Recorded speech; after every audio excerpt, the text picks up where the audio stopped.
Salut pour l'épisode 20. On est de retour. Kevin Caboret et Hugo Prince. on est là pour un épisode spécial avec le livre de notre bon ami Ferdi Ed. Oui. Ferdi qui est un coach de carrière et qui nous sort son premier livre. Il est aussi conférencier puis expert en ressources humaines. Personnellement, je connais Ferdi, vraiment inspirant. J'ai déjà fait un podcast avec lui quand je faisais ça tout seul. Puis aujourd'hui, on le reçoit à deux dans notre podcast. Puis j'espère que vous allez aimer ça. Yep. Fait que, pour quelle carrière suis-je fait? Exactement. Bienvenue au podcast Les Deux Jetis, épisode 20. Aujourd'hui, on a un invité très spécial, Ferdi Ed. Comment ça va, Ferdi? Très bien, merci. Merci de m'avoir invité. Oui, Hugo et Kevin. Oui, Hugo et Kevin, mais il faut s'introduire, Hugo Prince et Kevin Caboret. Caboret. Ferdi, moi je te connais, ça fait déjà. Parce que je veux vraiment vous dire, j'ai fait un podcast avec Kevin, avec Ferdi en fait en 2018. Là, on est en 2022, genre 4 ans après. Puis je me rappelle qu'on avait fait les premiers podcasts ensemble pendant la Coupe du Monde. Quand notre deuxième podcast, c'est pendant une autre Coupe du Monde. J'imagine que le prochain, c'est dans 4 ans. Ouais, parce que la Coupe du Monde, c'est à toutes les 4 ans. C'est notre Coupe du Monde ici en ce moment. Ouais, c'est à toutes les 4 années, en fait, Ouais. les Coupes du Monde. Ouais. Écoute, Ferdi, en fait, pour ceux qui nous écoutent et qui nous regardent, j'aimerais en fait que tu te présentes un peu qui tu es, qui est Ferdi Ed. Parfait. Alors, je suis Ferdi Ed, voilà. Un jeune professionnel, je vis au Canada, ça va faire plusieurs années maintenant, plus de 7 ans et demi quand même. J'ai immigré au Canada comme la plupart des gens. Je travaille dans une entreprise dans le domaine des ressources humaines et parallèlement, j'ai mon entreprise de coaching de carrière. Je suis passionné par l'humain, tout ce qui tourne autour de l'humain, la communication, aider du monde, ça fait partie de ma passion. Ouais. Tu le sais depuis longtemps, Hugo. Donc, on le sait, oui. Ouais, donc c'est fort de cette passion pour l'humain que j'ai créé en 2017 une entreprise de coaching professionnel pour accompagner le monde dans mon domaine d'expertise qui est donc le développement de carrière. Et donc je le fais au départ, on commence toujours petit et après on grandit, on se développe. Et puis voilà, je fais mon petit bout de chemin au Canada. Mais tu as oublié de mentionner quelque chose de vraiment important. Tu es aussi chanteur, non? Comment tu sais que je chante? Ben oui, tu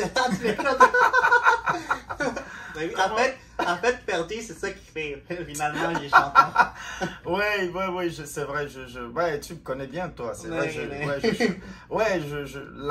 La musique fait aussi partie de mes passions.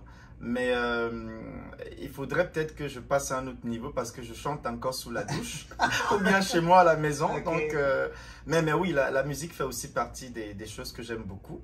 Et puis voilà, je fais mon petit bout de chemin au Canada.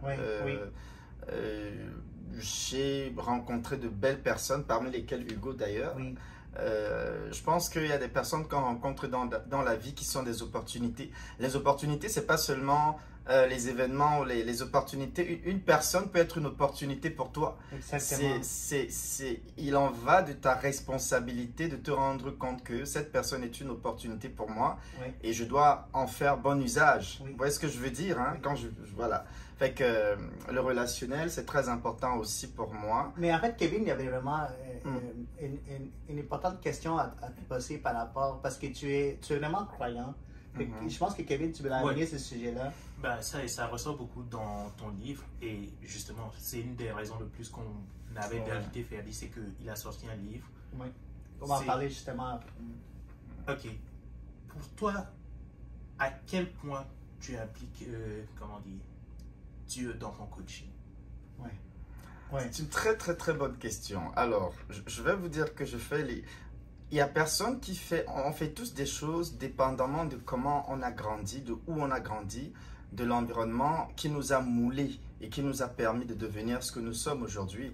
Fait que moi, depuis ma tendre enfance, j'ai grandi dans un milieu où mes parents, ma mère surtout, tous les dimanches, allez, tout le monde au culte, allez, voilà. Fait que j'ai grandi dans cet environnement-là. Et puis, vous savez, on est dans un monde je fais pas des coachings et puis je me mets à parler de Dieu ou bien je me mets à parler de... Non. moi, j'ai des clients de partout. J'ai des clients qui sont de... Fait que je fais très attention à ne pas toujours mettre ça en avant parce que c'est quand même des sujets un peu sensibles, surtout ici au Canada. Mais je ne peux pas me renier parce que c'est ma nature, c'est ce que je suis, j'ai grandi dedans. J'ai eu des expériences vraiment, on va dire, des expériences fulgurantes avec le Seigneur. Fait que je ne peux pas me nier, mais je crée l'équilibre, je fais ce que j'ai à faire. Maintenant, il s'avère que pendant mes coachings, je peux avoir effectivement des gens qui sont aussi des chrétiens et parfois il peut arriver qu'il y ait une connexion. Ah, vous êtes chrétien? Oui, oui, oui. Vous voyez, fait que ça peut arriver. Mais de manière générale, je fais toujours les choses de manière neutre pour m'assurer que je fais le travail qui doit être fait. Oui. Maintenant, dans le processus de faire ce travail-là, il s'avère que je peux vivre des expériences qui me poussent parfois, je ne sais pas si je dois le dire ici, il m'arrive parfois de prier pour des gens pendant mes sessions de coaching. Parce qu'ils sont pas bons ou parce qu'ils sont... Non, c'est parce que j'ai parfois des clients qui sont désespérés. Ah, ok, je comprends. Tu sais, je travaillais pendant 15 ans dans cette entreprise, je comprends pas pourquoi ils m'ont mis à la porte, je suis pas bon. Elle est vraiment, vraiment completely down. Et elle a besoin que voilà, et pendant que je parle, elle dit... elle se met à me parler de sa vie en fait. Ouais. Fait que, elle dit, j'ai l'impression que les dieux sont contre moi. Je lui dis, ah, vous croyez en Dieu, vous? Ok. Et puis c'est comme ça que ça part. Et puis voilà, je lui dis, ah, ben c'est parce que moi aussi je suis, ah, ben écoute, vous priez, oui, ah, peux-tu prier pour vous? Ah, ben. Et je me mets donc à prier pour elle et elle éclate en sanglots, elle pleure. Ça? Oui, Wow. mes sessions de coaching se font sur Zoom là, à distance. Ok. Fait que je prie pour elle et pendant que je prie pour elle, elle se met à pleurer. Ah, wow. Je lui dis, hey, êtes-vous correct? Est-ce que tout va bien? Elle dit oui, c'est juste que votre prière me fait du bien. Fait que parfois, je peux avoir des expériences comme ça pendant, mais c'est pas quelque chose qui est une règle ou bien qui est que à tous mes coachings, c'est voilà. Mais est-ce que tu penses que le fait de croire est important? Parce que c'est pas juste au niveau de la religion et Dieu, mais juste de croire en quelque chose. Est-ce que tu penses que c'est important? Je pense que... D'avoir la foi en quelque chose. Ben, si on a la foi en rien, en fait, une vie qui... Si tu vis sans la foi, ta vie est plate, en fait, selon moi. Ouais, je veux dire, tu as une vie plate. Ce que j'essaie... Il faut pas... Je ne veux pas imposer quoi que ce soit aux gens, mais je pense qu'il est important quand même d'avoir la foi parce que même les grands qui ont réussi dans la vie, vous savez, les personnes qui ont eu des succès fulgurants, les mastodontes de ce monde, Ouais. ils croient en ce qu'ils font, ils croient en quelque chose. Il y a quelque chose qui doit te driver, il y a quelque chose qui doit te pousser à te dire que voilà. Parce que si tu crois en rien, je comprends pas comment tu vis, comment tu fais. Fait que, je sais pas. Ça, c'est vraiment mon point de vue là. Je sais que c'est des sujets, j'aime pas trop parler de ça au Québec parce que c'est des sujets un peu sensibles. Oui. Mais je me dis aussi que il faut faire les choses dans le bon sens. Oui, vas-y, Kevin. Ben, je vais apporter une vision un peu différente. Juste pour beaucoup de personnes, ils vont voir la religion comme une base pour, comment dire, essayer de donner de bons principes à des enfants. Voilà. Et au-delà de ça, arrivé à un certain âge, il y a des personnes qui vont dire, ok, je ne crois pas en Dieu personnellement, mais juste la place de la religion pour, comment dire, s'assurer que la personne croit à la bonté des autres personnes. C'est ça qui assure que la société fonctionne. Ouais, et je vais vous dire, il y a beaucoup de spiritualité dans tout ce que je fais. Sans mettre la spiritualité devant. Parce que la spiritualité, c'est quoi? C'est simplement d'être une bonne personne, d'avoir un bon cœur, de faire le bien, de ne pas faire de mal à quelqu'un, de ne pas faire du... En fait, c'est des choses de la vie et que j'aimerais aussi inculquer à ma progéniture, c'est d'être respectueux, dire merci, on ne se moque pas de quelqu'un, on respecte les gens, on fait du bien. Oui. En fait, c'est vraiment comment je vais dire que c'est les choses de la vie qui emmènent quelqu'un à être une bonne personne et puis voilà. Et c'est des valeurs, voilà, et d'avoir des valeurs saines, d'avoir des valeurs, de ne pas faire des choses qui sont pas, voilà, c'est un peu ça. Et Tu sais, quand je dis aux gens, par exemple, ah ben, il faut toujours faire le bien, il faut toujours t'assurer de semer dans la vie de quelqu'un parce que quand tu sèmes de la bonne graine, tu vas forcément récolter, voilà. Fait que si tu aides quelqu'un, tu sais pas, un jour, quelqu'un... Enfin, c'est des choses qui sont dans la spiritualité, mais je ne mets pas la spiritualité en avant, mais je le dis d'une toute autre façon pour que ça parle à tout le monde, pour que tout le monde se retrouve dans ce que je dis. Le contexte de la personne, de sa contexte carrière, de la vie aussi, de la vie, voilà, tu vois. Et puis de dire aux gens aussi, écoute, hey là, ben, fais ce que tu aimes, fais ce qui te passionne. As-tu des dons et des talents? Oui. Ben, peux-tu croire que tu as été appelé à faire quelque chose de précis dans la vie? Ah ouais? Oui. Tout ça, parce que je me dis qu'on a tous été appelés à exceller dans un domaine de la vie. On n'a pas été appelé à faire tout. Tu n'es pas appelé à faire tout dans la vie, non. Exactement. Tu as été appelé à exceller dans un domaine précis, mais il en va de ta responsabilité de te dire, mais dans quel domaine, quelle est ma montagne d'influence? Est-ce que je suis appelé à exceller ou à réussir ou à avoir du succès dans le domaine, je sais pas moi, de la musique, je sais pas moi, de la communication, je sais pas moi, de la comptabilité. Mais justement, toi, en parlant de talent, est-ce que tu as tout le temps été comme ça, quelqu'un qui était bon locuteur? Est-ce que tu as tout le temps été jeune, tu savais que tu étais quelqu'un d'extraverti, tu aimais ça parler devant les gens? Est-ce que c'était un talent pour toi, ça? Oui, en fait, depuis ma tendre enfance. C'est pour ça que généralement, dans mes sessions de coaching, quand il y a les gens qui me viennent et qui ne se connaissent pas, moi je fais des tests de personnalité. Il y a des gens qui ne se connaissent pas, les gens qui sont comme, je ne sais plus où j'en suis, je suis confus, j'ai besoin d'orientation. La première des choses, c'est d'avoir la connaissance de soi. Et les gens qui ne se connaissent pas, le processus qui te permet de te connaître, c'est de rentrer parfois dans ton enfance, c'est de rentrer un peu dans ton histoire, dans ta vie.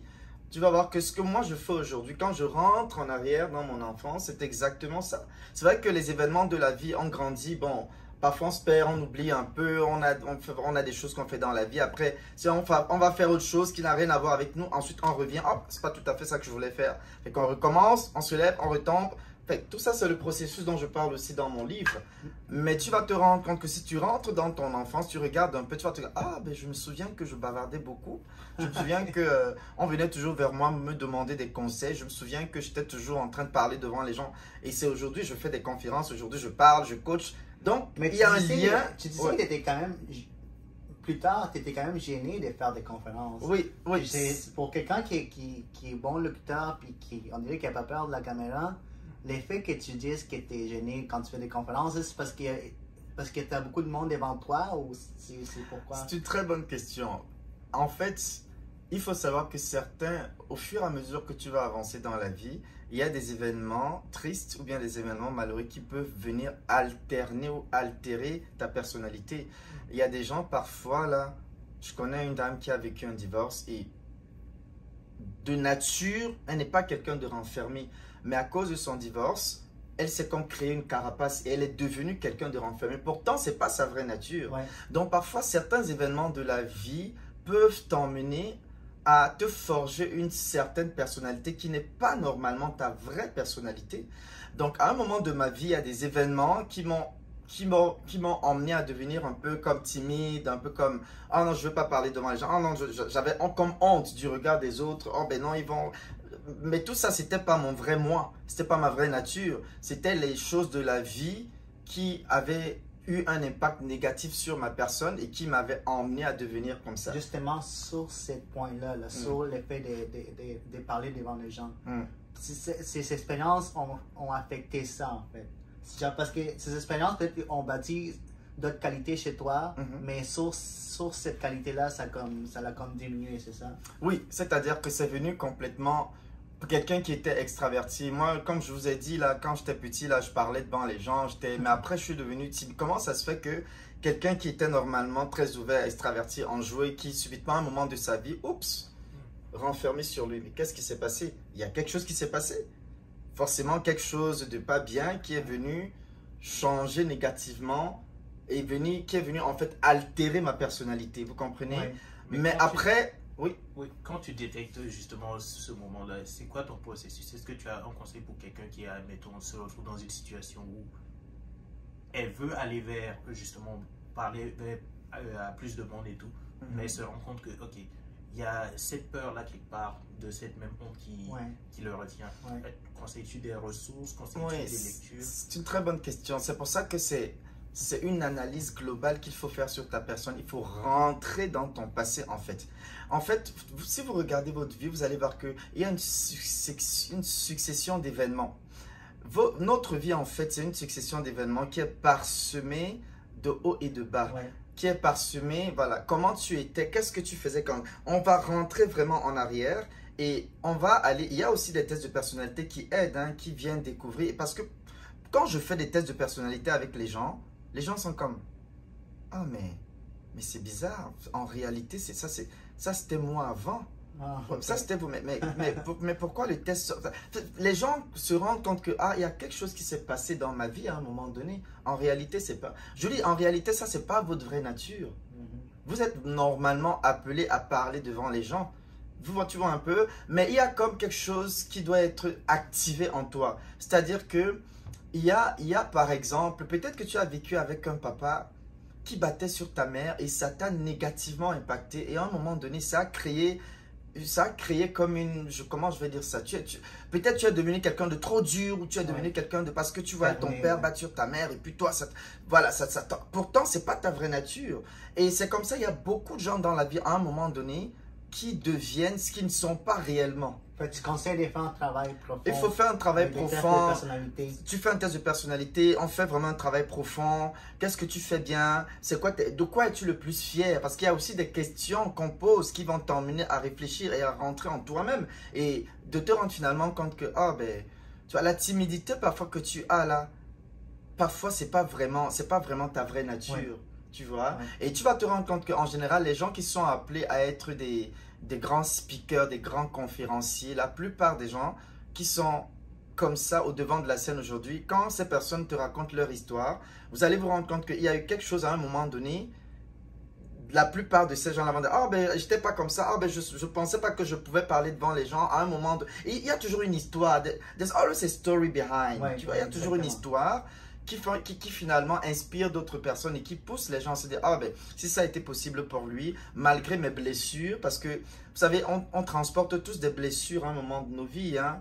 Ça peut être une relation qui ne s'est pas bien passée, ça peut être peut-être que tu as perdu. Moi, par exemple, je prends mon exemple personnel, moi j'ai perdu ma maman très tôt et ça a eu un impact sur ma personne. Donc, on transporte... Ça peut être ça qui a causé l'effet que tu es devenu plus introverti, plus gêné.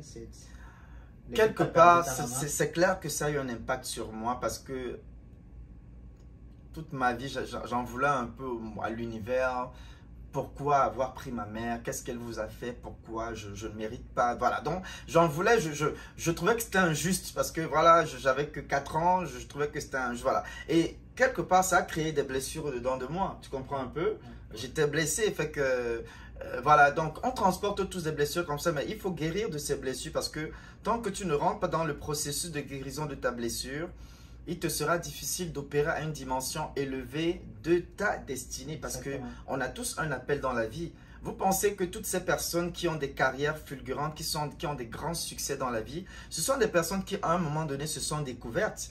Elles sont rentrées dans un processus de découverte et elles ont compris que ça, c'est ça que je dois faire. Et quand tu découvres ça, you start shining, tu commences à briller. Exactement. Quand tu découvres vraiment ce que tu vois, les Oprah Winfrey, tous ces grands là, ce sont des gens, la Oprah, quand elle te raconte son histoire, elle n'a pas eu une vie facile. Non. Donc, toutes ces personnes-là ont une histoire et il faut avoir, parce que si tu n'as pas un storytelling, comment est-ce que tu vas inspirer les autres? Tu comprends un peu? Je pense que parfois l'univers ou... Excusez-moi, je parle un peu de Dieu là.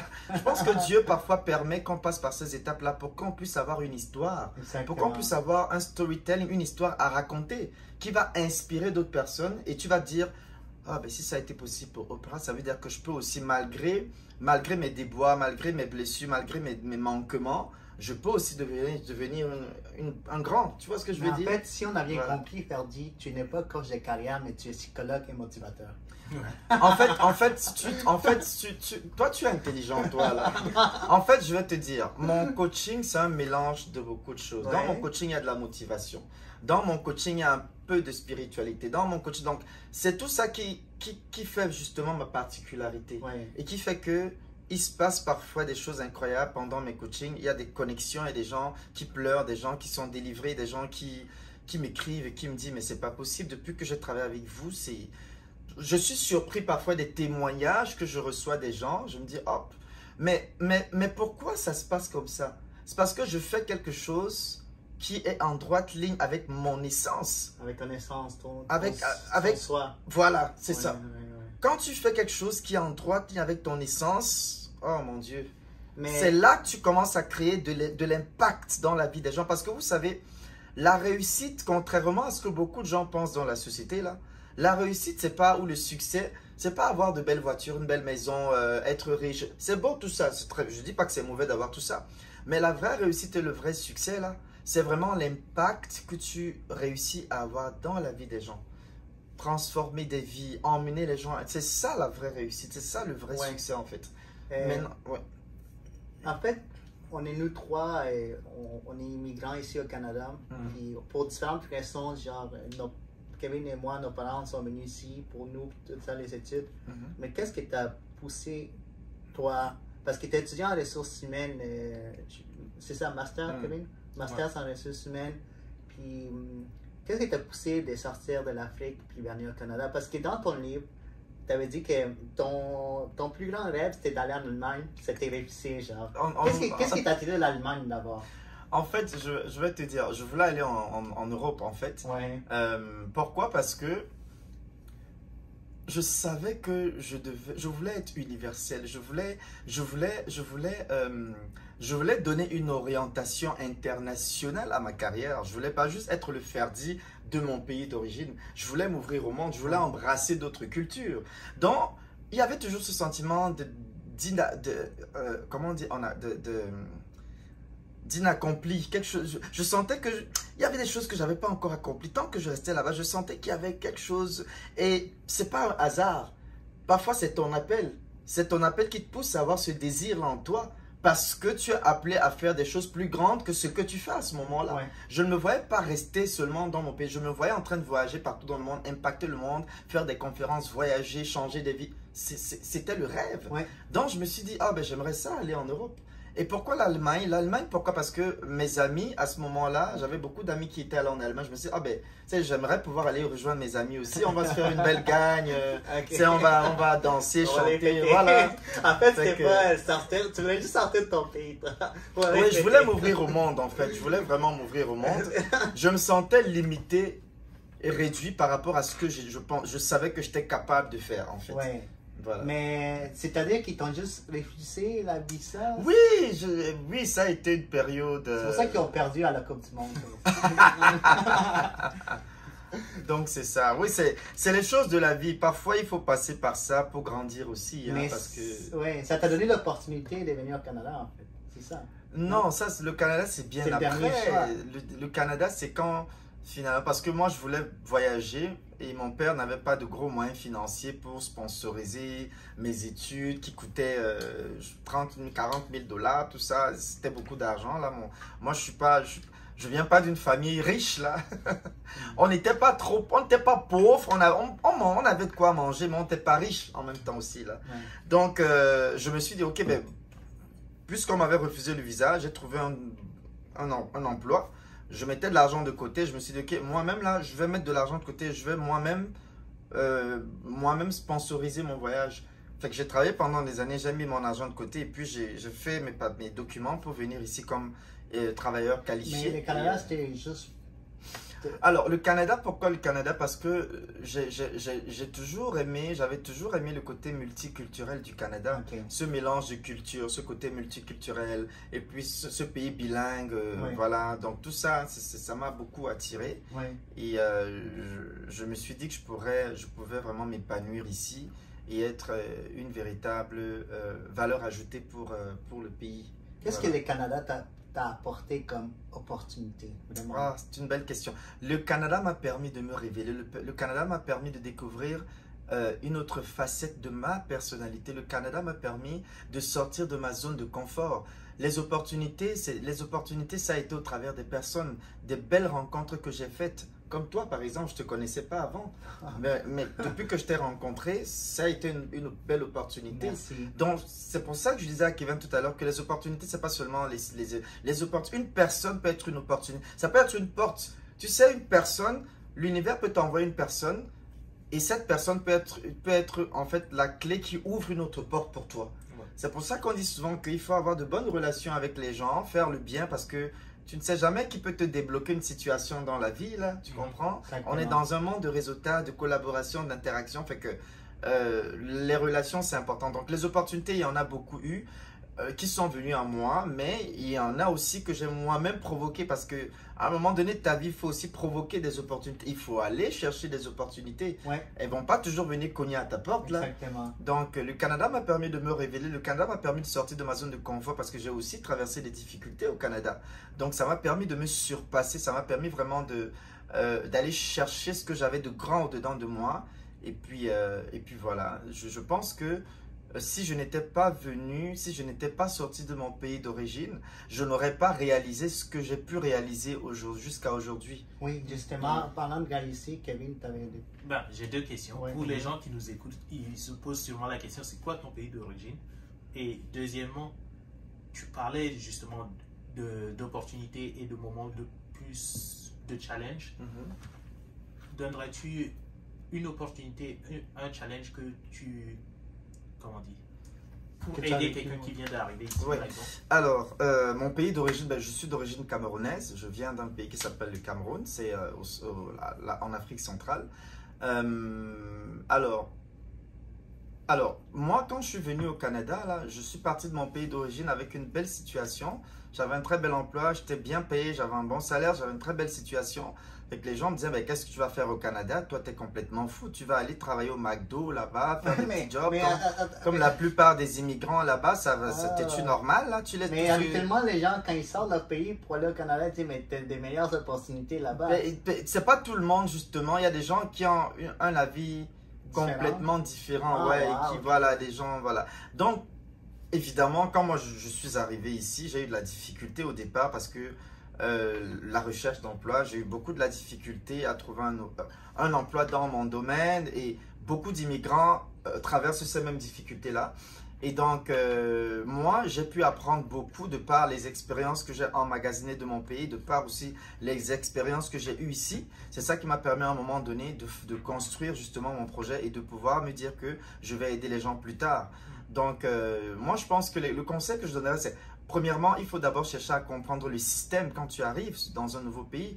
Parce que beaucoup de gens arrivent et puis se lancent directement dans les... Comprends d'abord comment ça marche au Québec ou en Ontario, ou je ne sais pas où tu veux aller là. Comprends le système. L'autre chose que je vais te dire, c'est entoure-toi de bonnes personnes parce que si tu t'entoures, si tu marches avec des losers là, ben si tu marches avec 4 losers, tu seras le 5e loser. Ah, ouais. Ben oui, Ouais. je suis déçu. J'ai le regret de t'annoncer que tu seras le 5e loser.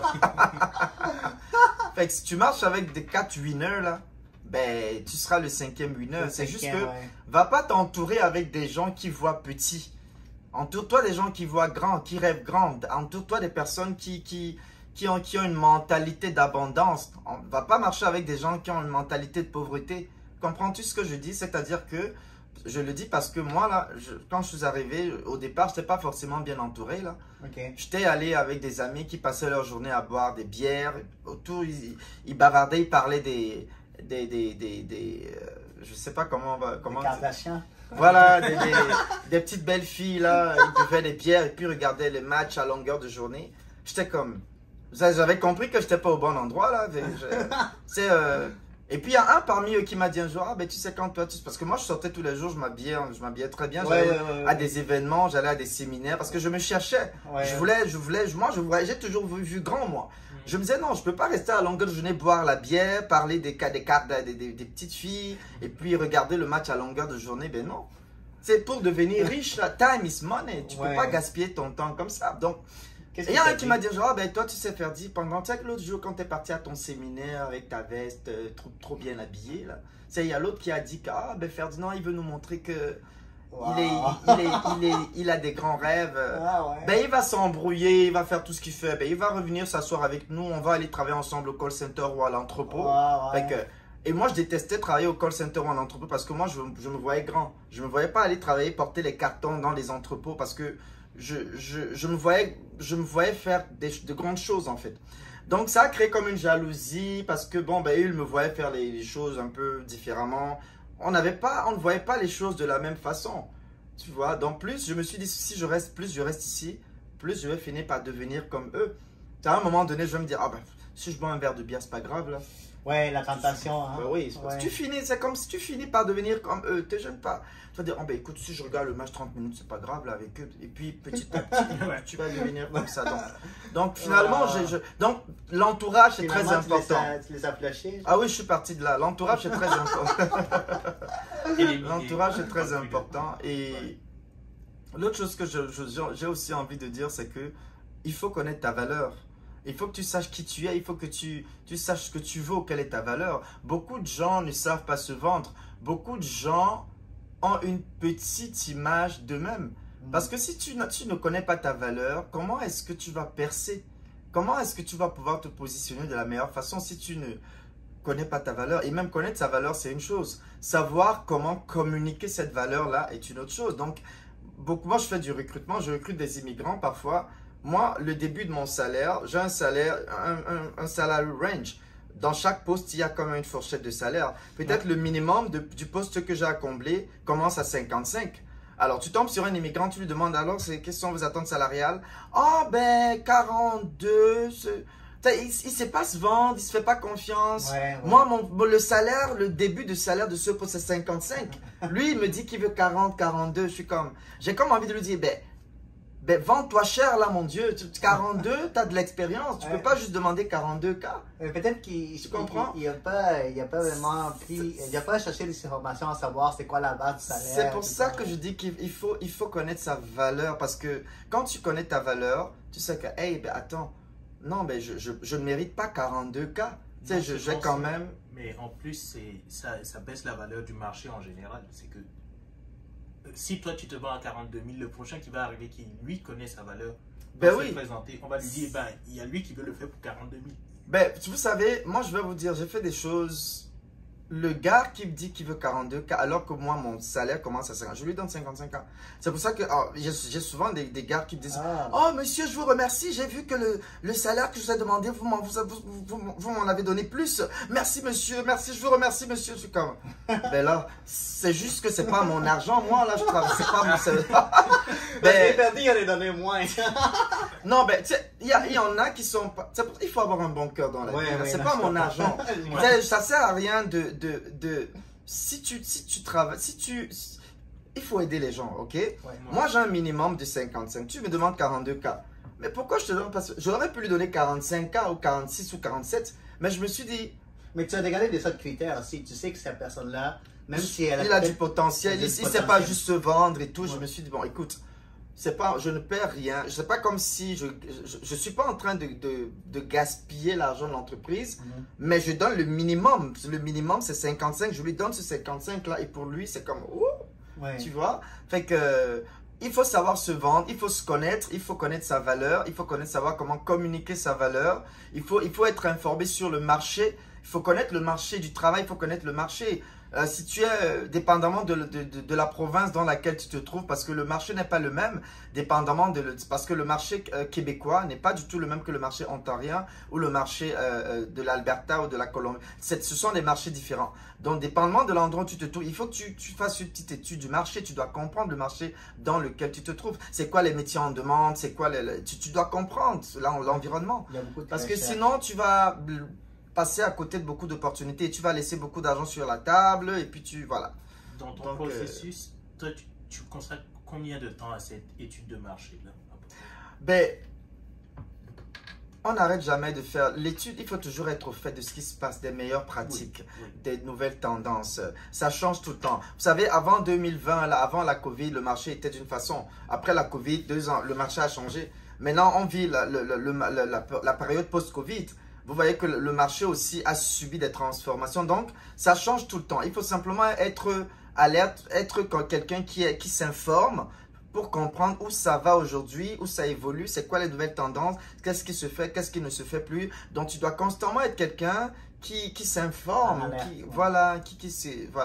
Donc, c'est ça. Mais à ce niveau-là, est-ce que toi, tu restes, par exemple, plus centré sur le domaine des ressources humaines ou tu vas t'intéresser à d'autres industries? Ben, je vais te dire que le domaine des ressources humaines, c'est mon domaine. C'est là, dans ça que je travaille. J'ai un master en ressources humaines. J'ai toujours travaillé dans les ressources humaines, recrutement, formation et tout. C'est mon expertise. Maintenant, je ne suis pas fermé. C'est-à-dire que, oui, je fais les ressources humaines, mais je fais aussi de la communication, ok? Je fais aussi, voilà, je suis entrepreneur, donc je suis appelé à faire aussi un peu de comptabilité, ok? Les entrées, les sorties, le passif, l'actif. Il faut comprendre un peu tout ça en tant qu'entrepreneur, sinon, ben, tu ne peux pas être fermé juste parce que tu fais ressources humaines. Tu dois être ouvert, comprendre un tout petit peu le marketing, comprendre un tout petit peu la vente, parce que moi, quand je fais mes webinaires, comme je t'ai dit là, je dois vendre. Exactement. Je dois vendre mon programme de formation, mais pour vendre, il faut avoir le pitch. Il faut savoir comment parler aux gens. Ça, c'est de la vente. Ben oui. Mais justement, parlons de ça, l'entrepreneuriat, Ferdi. Quand on s'est rencontrés il y a 4 ans, tu venais tout juste en 2007, là. On s'est rencontrés en 2018. Tu venais tout juste de lancer ton projet My Job, My Passion. OK? Moi, j'ai regardé ça, puis j'ai voyé l'énergie que tu as apportée. Puis c'était dans le même domaine que tu faisais, mais récemment, tu as complètement changé les tout. Tu as fait un rebrand, puis maintenant, c'est rendu FA Consulting. Pourquoi tu as fait ce changement-là? Est-ce que tu croyais que My Job, My Passion, c'était pas sérieux? Je pense que dans la vie, il y a ce qu'on appelle les petits commencements. Ouais. Okay? On commence toujours quelque part. Donc, My Job, My Passion, c'était le début. C'était mes petits commencements. J'avais commencé. Il faut bien commencer quelque part. Hein? Donc, j'ai commencé par là. Mais à un moment donné, il faut que le bébé grandisse. C'est-à-dire, tu nais, tu rampes. Après, à un moment donné, il se lève. Il s'est levé, il marche. Okay. À un moment donné, tu dois grandir. Tu dois emmener les choses à un autre niveau. Fait que l'entreprise a grandi. Avant, la vision de mon entreprise reposait sur 2 piliers principaux. Les 2 piliers principaux, c'était la recherche d'emploi et le développement de carrière. Maintenant, avec la clientèle qui a grandi et puis la vision aussi qui a changé, qui est devenue une vision plus large, qui m'a poussé aussi à avoir un portefeuille de services plus large, je suis donc passé de 2 piliers à 5 piliers. C'est-à-dire que... C'est quoi les 3 sauts? Oui, je vais les citer. Donc maintenant, la nouvelle vision se repose sur 5 piliers.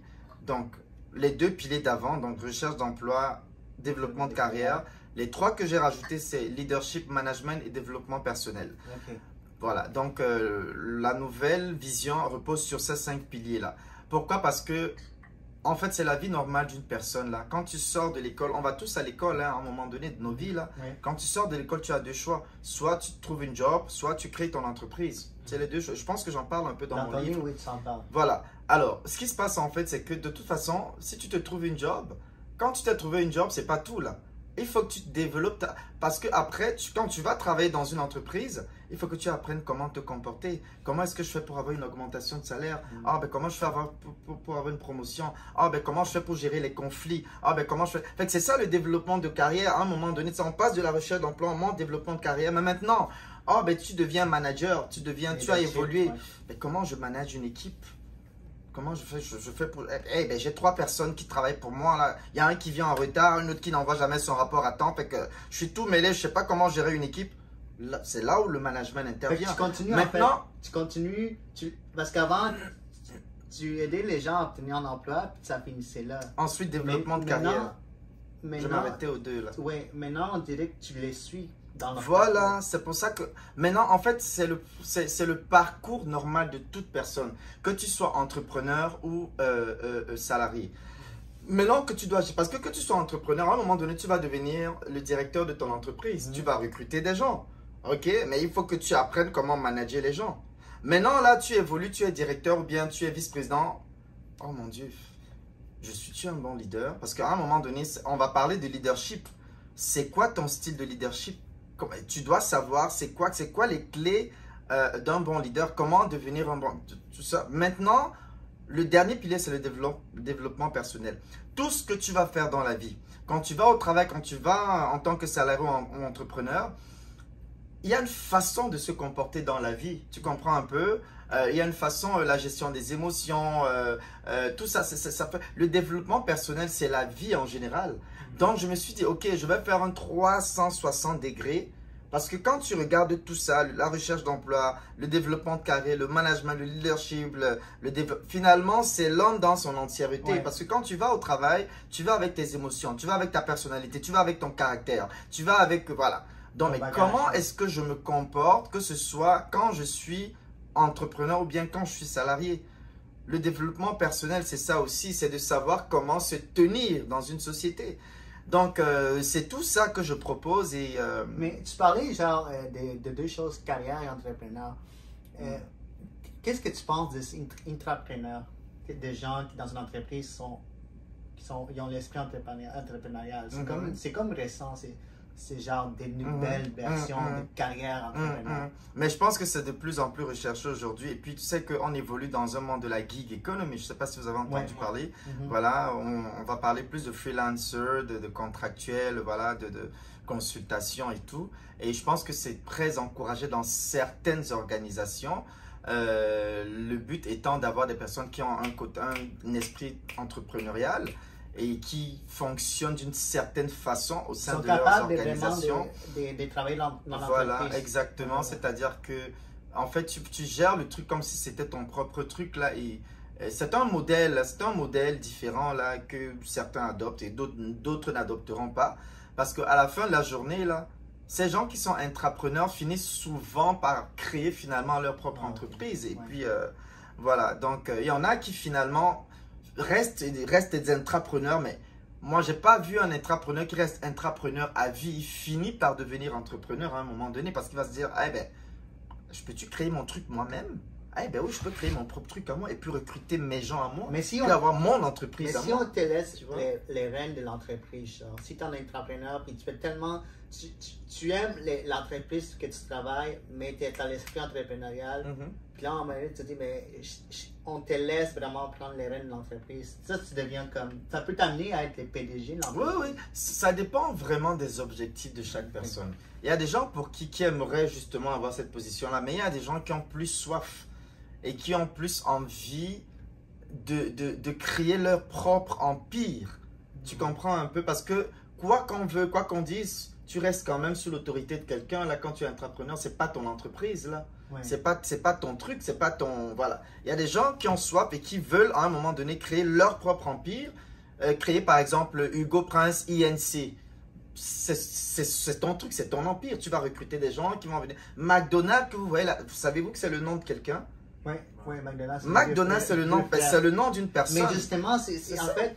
Moi, je regarde ces exemples, genre, je sais pas si tu connais Bob Iger chez Disney. Même Tim Hortons, là, c'est le nom de quelqu'un. Ouais. Hein. C'est comme je peux créer un truc 38, ça devient une grosse... C'est comme ça. Mais genre, je regarde les exemples, genre, de Ray Kroc de McDonald's, Bob Iger de Disney, puis Tim Cook d'Apple. Des gens qui travaillent pour ces compagnies-là, mais on dirait qu'ils run ça comme si c'était leur compagnie. Tu sais, parce que Ray Kroc, quand il a pris ça des frères McDonald's, il l'a amené à un autre niveau, puis c'est pas lui qui l'a fondé, la compagnie. Ça. Le truc, c'est ça prend un type de personne particulier pour créer une entreprise, mais ça prend un autre type de personne pour s'assurer que la culture de l'entreprise grandisse.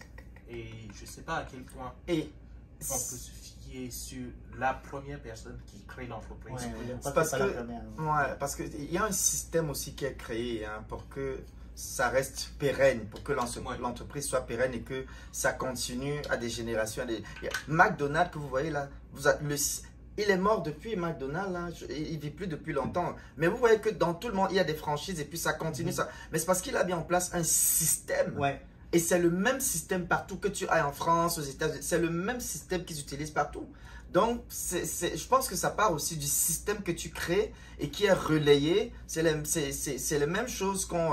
Mais c'est pas obligé d'être les fondateurs qui font les systèmes. Ça peut être les prochains qui viennent après eux. Mais oui, bien évidemment. De toute façon, parce que le système a déjà été créé, les prochaines qui viennent, on applique... En fait, C'est pour ça qu'on parle d'entreprises pérennes, parce qu'ils sont pérennes, parce qu'il y a un système, il y a une fondation solide qui fait que tout ce qu'ils font après, c'est sur la base de ce qui avait déjà été fondé. Ce système-là, ça continue et c'est répliqué, et c'est répliqué, Exactement. et ça continue. Ça, c'est Maintenant, dans comme l'idéal un peu, parce que, Mm. admettons, ce qui est difficile, une fois qu'on rentre dans l'entrepreneuriat, c'est qu'il y a quand même le souci de la compétition qui est au cœur du modèle de l'entrepreneuriat. Mm. C'est ça qui fait que, par exemple, les frères McDonald's se sont fait bouffer par Ray Kroc un peu. Ouais, Mhm. Ray Kroc, ouais. Ils avaient cette volonté de créer un système. Et Ray Kroc, il a vu que, ok, ils sont capables de créer cette entité-là, mais ils ne sont pas... Capable d'amener à ça à notre niveau. Si ils veulent faire de McDonald's la multinationale, ils ne vont pas tenir la route. Ouais. Et dans ce sens-là, comment dire, quel conseil donnerais-tu à quelqu'un qui veut se lancer dans l'entrepreneuriat? Moi, je pense, c'est une bonne question. Je pense que les gros morceaux finissent toujours par manger les petits morceaux, avaler les petits morceaux. C'est pour ça que tu entends les fusions, acquisitions. Ouais. Tu entends telle entreprise a acquis telle. Parce que quand tu te rends compte que, oups, je ne vais pas pouvoir. Donc, ce que je vais faire, je vais m'allier avec lui. Donc, il y a plusieurs façons, plusieurs modèles. C'est-à-dire que c'est pour ça que tu vas avoir une entreprise, telle va acheter l'autre, ou bien telle va s'allier avec l'autre. C'est des modèles, c'est des stratégies, c'est des systèmes, c'est des voilà. Parce que ils se sont bien vendus quand ils ne peuvent pas, parce que c'est une grosse mastodonte. Voilà, donc tu te dis, ok, qu'est-ce que je fais pour ne pas totalement perdre? Peut-être qu'il faut que en mettant un fondateur qui crée une compagnie, puis il sait qu'il va capable de la passer à notre niveau, il faut qu'il soit quand même humble de dire, c'est pas moi qui va mener cette compagnie loin, ça va être lui que j'ai embauché, genre. Puis je dois me mettre de côté.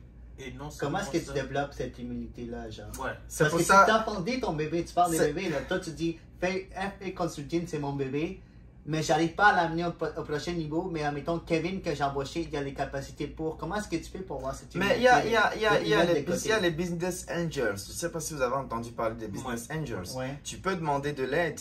Tu peux demander qu'on injecte de la liquidité. Parce que parfois, pouvoir éclore, pouvoir aussi émerger aussi parfois, ça demande du cash flow, ça demande aussi... parce que tu peux avoir toute la vision, toute l'intelligence, tous les systèmes, tout, mais parfois tu n'as pas les moyens du cash flow pour pouvoir emmener ton truc à un autre niveau. Donc parfois tu peux te faire accompagner par des business angels, tu peux t'associer avec, je sais pas moi, Ferdi crée son truc, ça marche pas. Hey Hugo, tu vas voir Hugo, hey, je sens que tu as un autre projet là, peut-on s'associer et puis... Donc il y a plusieurs façons de faire, dépendamment de ta personnalité, de ce que tu veux et de ta vision, parce que on n'est pas tous faits de la même passion. Il y a des gens qui ont un orgueil démesuré qui fait qu'elles ne vont jamais aller vers Hugo, demander à Hugo, hey, on peut-tu vois, fait que ça dépend vraiment de chacun. Mais moi, je pense que c'est des options. Il y a des options qui peuvent te permettre de ne pas totalement déclarer faillite ou de tomber totalement, voilà. Prenons les temps qui restent au podcast pour parler de ton livre, Kim. Ouais. Le livre ici, pour quelle carrière suis-je faite? Ferdi aide.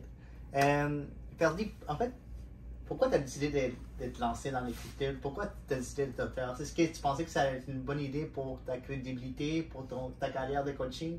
Très bonne question. Alors, moi, l'écriture, ça fait partie de mes talents. Ah, ouais. La communication, oui, en fait, la communication, c'est moi. La communication écrite orale, c'est moi. J'ai toujours écrit de belles lettres depuis quand j'étais en maths. Tu es journaliste aussi, d'accord? J'ai fait un peu de journalisme, j'ai écrit des articles, donc j'ai toujours écrit dans ma vie, mais j'ai jamais eu la présence d'esprit d'écrire un livre. Et qu'un jour, je me suis dit, ah ben écoute, tu sais, il faut se créer des rivières financières. Il faut rentrer dans la stratégie de la diversification. C'est-à-dire que quand tu as une business, fais pas juste une seule chose, c'est comme un arbre qui a des branches. Fait que tu as un arbre, qui est ta business, ben, crée la branche, tu fais des webinaires, tu te fais de l'argent avec des webinaires, c'est une rivière financière. Ensuite, tu te dis, ah, je vais créer des livres. Tu crées des livres là, c'est une rentrée d'argent. Et ça, c'est le premier livre d'une série qui arrive. L'année prochaine, je vais sortir 2 autres livres. Exactement. Fait que, parce que je veux que ça devienne quelque chose, parce que je veux avoir de l'impact. C'est pas forcément pour me faire de l'argent, mais l'objectif premier, c'est d'abord de voir des vies transformées. J'aimerais que quand quelqu'un lit ce livre, il se dise, oh mon Dieu, que ça attire son... Il se dise, oh mais tu sais, voilà. Donc, mais c'est plus un guide qu'un ouvrage classique. C'est plus un guide qu'un ouvrage classique. C'est plus un guide, oui. Je n'ai pas voulu que ce soit un livre classique lourd, avec trop long, trop de littérature. Parce que moi-même, j'aime pas les livres lourds. Je me suis posé moi-même la question de me dire, ok, si c'est moi qui achetais ce livre, je le lirais-tu, moi? Fait que j'ai dit, ok, je vais le faire. Parce que moi, je suis quelqu'un de très pratique. Ne m'emmène pas dans les trucs compliqués. Non, moi, même quand je fais mes coachings, c'est tac, tac, tac. 1, 2, c'est ça. Donc, moi, je suis pratique. Je suis pas dans les rêves ou les choses farfelues où les gens sont... Non, je suis dans très... Donc, je me suis dit, je vais écrire quelque chose de pratique avec des outils que je vais donner aux gens. Moins de 100 pages. Ça se lit très facilement, tu me l'as dit, toi. Vraiment facile. Voilà, et puis ce que tu dois avoir. Et puis basta, la vie continue. Mais sans compliquer. J'aime ça que tu sois vraiment humble, puis tu oublies de mentionner que c'est un best-seller. Mais Kevin, il avait des questions par rapport au livre que tu avais lu aussi. Ben, merci c'est vrai. Je le dis tous les jours que mon livre sera un best-seller. Ouais. Ben, moi, ma question, c'était par rapport aux sources d'inspiration que tu citais. Parce que tu mentionnais Les Brown, Oprah Winfrey. Et dans tout ça, je me demandais, ok, y a-tu un livre qui t'a servi de base pour décider de sur quel sujet tu vas te focuser? Non, pas du tout. J'ai simplement regardé la société, j'ai regardé ce que je fais, j'ai regardé le monde et je me suis dit, tu sais, quand tu rentres dans le métro le matin, là, le lundi matin, as-tu déjà vu les gens, plein de gens sont malheureux. Ouais. Beaucoup de gens n'aiment pas forcément leur job. Ouais. Tu sais, il y a un monsieur qui m'a dit, écoutez là, moi là, j'aime pas ma job. Ben, je peux pas quitter ma job parce que j'ai un mortgage à payer, j'ai des factures, j'ai des enfants, fait que, il est comme coincé dans cet emploi. Fait que, mais il est passionné par autre chose, mais il peut pas quitter cette job parce que ben il peut pas. Fait que le lundi matin, tu les vois tous dans les métros, ils sont là. C'est comme si on les obligeait. Alors, c'est parce que à un moment donné, je me suis dit non, il faut que j'ai envie de parler, j'ai envie je sais pas si je dois faire une conférence. Et puis, il y a eu comme une présence d'esprit qui m'a dit, ah ben, leaders are readers. J'ai lu ça quelque part. Leaders are readers. Ok. Ouais. So, if leaders are readers, si les leaders sont des liseurs, ça veut dire qu'ils achètent des livres. Ok. Ensuite, ça commence à tourner dans ma tête. Alors, je vais dans une conférence aux États-Unis, parce que en tant que leader, il faut aller à des événements pour grandir. Voilà, je suis allé à un événement et quand j'arrive là-bas, hi, how are you? C'était en anglais. Bon, oui, j'ai entendu. Celui-là me disait, j'ai 17 livres. Je suis comme, ok, 17 livres. La personne qui avait moins de livres dans cette conférence avait 5 livres. Ah ouais. Fait que quand je suis sorti de là, je me suis dit, oups. Fait que moi là, j'ai quel âge? J'ai même pas un livre. Dès que je suis arrivé chez moi là, j'ai dit non. Je peux pas finir l'année 2022 sans écrire un livre. Ah ouais, tu t'es lancé. Parce que tous les vrais leaders, les grands là, ils ont des livres. Regarde tous Les Brown, Oprah, tous ces grands là, ils ont des livres. Ouais. Donc tu peux pas dire que tu es un grand et t'as pas de livre. Je me suis dit, oh, mais moi qui veux devenir un multimilliardaire, je dois avoir des livres. Peux-tu croire que tu vas dans une conférence, celui qui n'a pas du tout écrit de livre a 5 livres. Fait que moi, quand on me disait, oh, so how many books do you have? Oh, I'm still about to finish my first book. Ben, je mentais, j'avais même pas commencé à écrire mon livre. Fait que je leur disais, je suis en train de finir mon premier livre. C'est pourquoi sinon on va se dire, ben, il fait quoi ici, celui-là, il s'est-tu perdu là? Tu vois ce que je veux dire? Ouais, je comprends. Parce que si tu marches avec les grands là, il faut qu'ils sentent que tu as aussi... Parce que les grands aiment marcher avec les grands. Ouais. Un grand va pas vouloir marcher avec quelqu'un là. Moi je suis à 17 livres, toi tu n'as écrit aucun livre, ben, je fais quoi avec toi? Je veux pas marcher avec quelqu'un qui a écrit aucun livre. Moi j'ai 17 livres, tu n'as même pas un livre toi. Pourquoi veux-tu que je marche? Tu comprends? Fait que depuis ce jour là j'ai dit hey. Fait que c'est ça, la version anglaise sort bientôt. Est-ce que tu serais un jour surpris dans le métro que quelqu'un lise ton livre? Oh, ce sera le plus... Parce que là, tu parlais du métro, les gens ne sont pas contents. Ouais. Là, tu rentres dans le métro, il y a quelqu'un qui lit ton livre. Ben, je parlais avec justement un monsieur l'autre jour, là, et on parlait, et je lui disais, on parlait justement d'un truc comme ça. Je disais, ah, ben, j'en parle dans mon livre. Il me dit, vous avez un livre? Je dis, ben, oui. Je dis, oui, tapez. Je lui dis, bah, vous avez su Internet sur votre téléphone? Il me dit, allez sur Amazon, tapez. Oh, c'est votre livre? Je dis, oui. Là, Moi, tu dis, j'étais- là, tu dis, moi, je marche avec ceux qui ont des livres. t'as une sensation, tu Ouais. sens que non, tu n'es plus n'importe qui. Ouais. Tu es, voilà. Tu sais, il faut rêver grand, il faut chercher à opérer dans la cour des grands et à faire ce que les Exactement. grands font. Ouais. Fait que c'est ça. Justement, on avait une question, Kev. Tout ce qui est par rapport à connaissance de soi, domaine d'influence. On avait trouvé ça intéressant. Genre les domaines d'influence, puis il y en a quand même beaucoup. Là, comme, ça peut être famille, agriculture, médias, gouvernement. En fait, ces domaines d'influence, c'est ça Tu qui vois va- que c'est les domaines de la société. On Ouais. les retrouve dans la société. c'est Hein. ça qui va t'influer sur les choix de ta carrière. Comment? C'est ça qui va t'influencer sur les choix de ta carrière. En fait, ce qui se passe, en fait, c'est que nous avons tous été appelés à avoir du succès dans un domaine spécifique de la vie. Et il y a plusieurs domaines dans la vie. Le domaine de la santé, le domaine de l'éducation, il y a des enseignants, le domaine de la religion, il y a des pasteurs, des prêtres, le domaine, je sais pas moi, de la technologie. Ah, ok. Il y a tous ces domaines-là. C'est pas un hasard qu'on a ces domaines-là. Et vous voyez bien qu'il y a des gens qui ont des succès dans chacun. Il y a des gens, le domaine par exemple du sport, le football. On a les Lionel Messi, les Drogba, tous ces gens-là. Donc, il y a des gens qui sont appelés à avoir du succès, chacun dans son domaine. Dans Mais son tu dois domaine. d'abord identifier, mais c'est quoi que j'aime? C'est quoi ma passion? C'est quoi mon don? Tu sais, parfois, là, des gens vont te congratuler. Ah, ben Hugo, tu chantes bien. Ah, ben tu écris bien. Ah, ben mon Dieu, tu cuisines bien, Marguerite. Ben, si 1, 2, 3, 4, 5 personnes te disent tout le temps tu cuisines bien, ah, ben peut-être que tu es appelé à créer une chaîne de restaurant, tu ne le sais même pas. Peut-être que tu es appelé à créer un restaurant, tu prépares, tu fais bien, tu cuisines bien. Les gens ne se rendent pas compte, mais on va souvent chercher loin ce qu'on a déjà en nous. Le succès n'est pas en dehors de toi, le succès est en toi. Le succès, c'est de l'intérieur vers l'extérieur. Ouais. Tout ce que tu cherches dans la vie se trouve en toi. Le processus, c'est de l'intérieur vers l'extérieur. Toutes les personnes qui ont eu des succès vraiment énormes dans la vie, là, c'est de l'intérieur. Elles ont cherché d'abord à se découvrir. Ouais. Qu'est-ce que je fais bien? Hey, mais si je fais bien, peut-être qu'il faut que je creuse. Tu creuses, tu te formes, tu te formes. Ah, ben finalement, et tu commences, ah, ben finalement, je peux parler devant 1000 personnes. Oh mon Dieu, je peux parler devant 2000 personnes. Fait que, et puis tu te rends compte que, ah, ben ok, je peux être un grand speaker, je peux être un grand conférencier.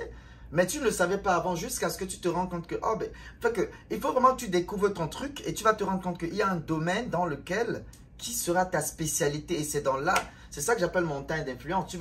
Une montagne, tu vois la montagne, tu vas te placer au-dessus et tu vas influencer les gens en bas. Ouais. C'est ça, c'est ça. C'est ça quand vous voyez Les Brown. Quand Les Brown parle, tout le monde l'écoute. Ouais, oui. C'est un peu comme un arbre qui sort ses fruits. Je vous prends un exemple, le manguier par exemple. Ouais. Quand le manguier, il y a les mangues qui sortent du manguier à un moment donné. Mais quand le manguier produit des mangues, est-ce que le manguier mange ses propres mangues? Non. Non. Lorsque le manguier produit des mangues, les mangues tombent et il y a des gens qui vont cueillir ces mangues pour les manger. Ok, je Fait comprends. que les dons que tu as en toi, c'est pas en fait pour toi. Tu ne les consommes pas, tes dons. Les dons et les talents que tu as en toi sortent pour être révélés au monde. Ça veut dire que quand moi je parle bien là, les gens m'écoutent. Oh mon Dieu, oui. Et puis ça leur fait du bien. Quand je coach, c'est ça en fait. C'est-à-dire que le don du coaching, de la communication que j'ai, c'est pour impacter les gens, pour Ouais. aider du monde. Ok. Et c'est comme ça que tu réussis et tu te positionnes sur ta montagne d'influence. L'influence que tu as sur les gens, ce n'est pas une influence négative. Ce n'est pas pour écraser les gens. C'est une influence, un impact positif que tu as pour changer les vies. Vous comprenez un peu? Est-ce qu'on peut Voilà. être attiré et influencé par différents domaines, comme tu peux être bon en cuisine, comme tu peux être bon en sport? Oui, il y a des gens qui sont multipotentiels. Il y a des gens qui... Moi, par exemple, je peux chanter. Et là, je peux exceller dans le domaine de la musique. Il y a des gens... Dieu peut avoir mis plusieurs dons et talents en toi. Ok? Il y a des gens qui sont appelés à faire plusieurs choses. Il est bon en musique, il cuisine bien, il est bon. Voilà. Mais c'est vraiment d'identifier quel est le talent dominant et de d'abord focaliser là-dessus et puis progressivement. Voilà. C'est comme moi, j'ai la musique, j'ai la com, mais le talent dominant, c'est d'abord la communication. Fait que j'ai d'abord investi dedans. Dans le dominant. Voilà. Et puis à côté, bon, je commence aussi la musique, le piano et puis je Mais vois. ça ne veut pas dire que tu vas faire une carrière en musique, c'est juste quelque chose. Ça peut arriver peut-être Ouais. plus tard dans ma vie. Là, tu pourrais un jour ouvrir ton Facebook et tu me vois sur mon piano. Oh, bon, tu dis, ah, c'est Ferdi. C'est-tu Ferdi? Ferdi aide les chanteurs. Fait que la vie. Ouais. T'avais-tu d'autres questions par rapport au livre, Ken? Où est-ce qu'on l'achète? Ouais. Alors, il est disponible sur Amazon, seulement à 25 $. La version anglaise arrive bientôt. Vous tapez, Ah, une version anglaise aussi? Oui, oui, oui, je veux toucher le marché anglophone aussi. Audio. Et il y aura aussi une version audio, parce qu'il y a des gens qui aiment... Ouais. Est-ce que plutôt, c'est toi qui vas le faire, l'audio? Je vais travailler avec une agence qui est spécialisée pour le faire. Je vais payer, ils vont le faire pour Ah, moi. il va le faire, pas toi qui va lire. C'est pas toi qui va Non, lire. non, c'est pas moi qui vais le lire. Je peux pas tout. Mais c'était multitalent. J'aurais pu le. C'est vrai que tu as raison, je peux le faire aussi. Mais parce que tu en donnes une Oui, c'est vrai, mais ils sont spécialisés Ok, pour ok. faire ces choses. Ouais, Je ouais. préfère leur laisser faire ça. Ouais, exactement. Oui, c'est sur Amazon et ce sera aussi bientôt commercialisé. Amazon, je pense que quand c'est sur Amazon, on peut l'acheter en Europe, aux États-Unis, partout. Pour ceux qui sont en Afrique, ce sera aussi bientôt commercialisé en Afrique, au Cameroun, au Togo, au Bénin, au Congo, au Sénégal, au Maroc. Donc, ce sera commercialisé. Je vais communiquer là-dessus sur mes réseaux sociaux. Et puis nous, on va mettre les liens pour que vous puissiez acheter les livres de Ferdi. Voilà. Ferdi, moi, pour finir et conclure ces très beaux podcasts, on voulait te demander tes 3 meilleurs conseils pour avoir une carrière longue et enrichissante. Vraiment les top 3 de Ferdi. Là. Quand tu dis que quand tu demandes, il est vraiment par terre. Là tu donnes 3. Tu as juste quelques minutes pour donner 3 bons conseils. Ok, allez, 3. Premièrement, te connaître. Ouais. Dans te connaître, on va parler de quoi? De la connaissance de soi. Deuxièmement, savoir ce que tu veux. Dans ce que tu veux, on va parler de la vision. Quelle est la vision que tu as pour ta vie? Troisièmement, on va parler de savoir ce que tu vaux. Dans le savoir ce que tu vaux, on va parler de la valeur. Ce sont les 3 choses. Donc, premièrement, la connaissance de soi. Deuxièmement, la vision. Troisièmement, ta valeur. Lorsque tu as ces 3 affaires-là, je peux t'assurer que tu es bien parti pour pouvoir réussir. Parce que tout commence par la connaissance de soi. Exactement. Et ensuite, il faut avoir une vision. Où est-ce que tu vas? C'est quoi là? Tu ne peux pas juste avancer comme ça, non. Donne-toi une vision, planifie ta vie. Et maintenant, assois-toi et dis, qu'est-ce que je vaux? Qu'est-ce que je suis capable d'apporter comme valeur ajoutée au monde? C'est ça la valeur. Ça, tu te poses à chaque étape de ta carrière, pas juste au début. Même quand ça fait 5 ans que tu es dans un travail, tu te poses ces questions-là encore et encore pour pouvoir avancer, c'est ça? Oui, alors quand on se connaît maintenant, les événements de la vie peuvent révéler d'autres facettes de notre personnalité. Moi, je suis arrivé ici au Canada, j'ai découvert une autre facette de moi que je n'aurais pas découvert, par exemple, si j'étais peut-être resté dans mon pays d'origine. Donc, l'homme est appelé à évoluer, à grandir, à se révéler. C'est un peu comme ce truc que tu déchires et puis tu vois, un gros truc qui sort, je ne savais pas toi. En fait, on est appelés tous à grandir, à évoluer et puis à élargir nos horizons. Ouais. Donc, oui, tu te connais, mais tu peux être appelé à grandir et à évoluer et à découvrir une autre personnalité de toi, un autre talent de toi, à un moment de ta vie. Ouais. Donc, c'est des questionnements continuels au fur et à mesure que tu avances dans ta vie. Mais c'est vraiment les 3 éléments principaux sur lesquels tu dois t'appuyer pour vraiment réussir, on va dire, ta vie même de manière générale, hein, pas seulement. La carrière, c'est la vie, là. Exactement. Parce que quand je parle de carrière, c'est pas seulement les salariés, c'est aussi les entrepreneurs. La carrière, on a une carrière de football, on a une carrière dans la musique, on a une carrière dans la restauration, etc. etc. Donc, voilà. Ouais, ça, je pense que c'est une belle phrase pour finir. La carrière, exactement. Exactement. La carrière, c'est la vie, ouais. Merci beaucoup, Elle. Et puis, si vous avez des questions, laissez-les dans les commentaires, abonnez-vous et puis dites-nous qu'est-ce que vous voulez qu'on pose à Elle pour la prochaine fois. Mais merci beaucoup, Ferdi. Puis nous, on se voit dans 4 ans. Merci. Merci beaucoup de m'avoir invité. N'oubliez pas de vous abonner sur la chaîne. Merci. Laissez des reviews. Puis vraiment, on est vraiment content d'avoir Ferdi. Merci beaucoup. Merci beaucoup de m'avoir invité. Allez, ciao, ciao à vous là-bas. Bye bye. On va faire signer le livre de Ferdi. Pour quelle carrière j'ai fait, Ferdi? Je t'ai fait l'honneur de signer ton livre. Ça fait plaisir. Alors, qu'est-ce que je vais...